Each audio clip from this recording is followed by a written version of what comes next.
बिहार में हम 150 सीट से अधिक जगह हम निर्णायक है कि हम इस चुनाव में हम 60 सीट लड़ेंगे। बिहार में इस साल के अंत में विधानसभा चुनाव होने वाले हैं, जिसको लेकर तमाम राजनीतिक दलों ने अपनी तैयारियां शुरू कर दी हैं। इस बीच विकासशील इंसान पार्टी यानी कि वीआईपी के प्रमुख मुकेश सहनी ने बड़ा ऐलान किया है। दरअसल मुकेश सहनी ने बिहार में 60 सीटों पर चुनाव लड़ने का ऐलान कर दिया है। ऐसे में सवाल उठ रहे हैं कि मुकेश सहनी के ऐलान के बाद किसकी टेंशन सबसे ज्यादा बढ़ने वाली है। नमस्कार, मैं हूं मंटू कुमार और आप देख रहे हैं खबर फास्ट डिजिटल। दरअसल विकासशील इंसान पार्टी की कल यानी 11 मार्च को 2 दिवसीय प्रदेश और राष्ट्रीय कार्यकारिणी की बैठक समाप्त हुई। पश्चिम चंपारण के वाल्मीकि नगर में हुई इस बैठक में आगामी बिहार विधानसभा चुनाव में 60 सीटों पर चुनाव लड़ने का निर्णय लिया गया। बैठक के बाद पार्टी के संस्थापक और बिहार के पूर्व मंत्री मुकेश सहनी ने बैठक में लिए गए निर्णयों के बारे में बताते हुए कहा कि पार्टी अपनी पहचान बना चुकी है।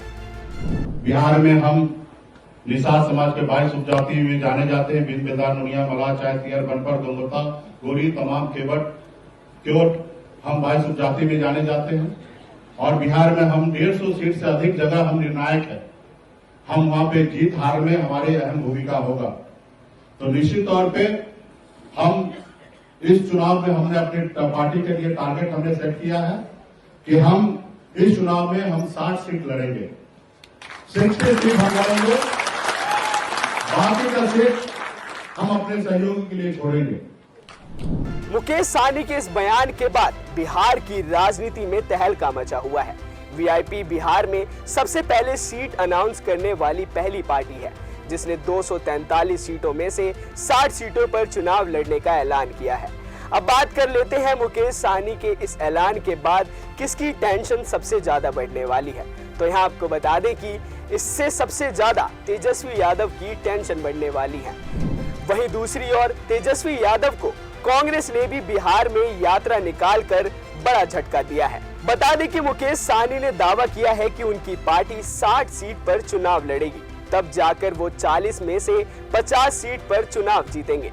इसके साथ ही मुकेश सहनी ने डिप्टी सीएम के पद पर भी दावा ठोका है।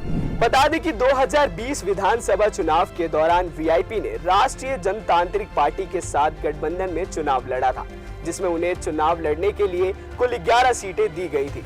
ऐसे में अब ये देखने वाली बात होगी कि विधानसभा चुनाव को लेकर मुकेश सहनी जो दावा कर रहे हैं वो कितना सटीक बैठने वाला है।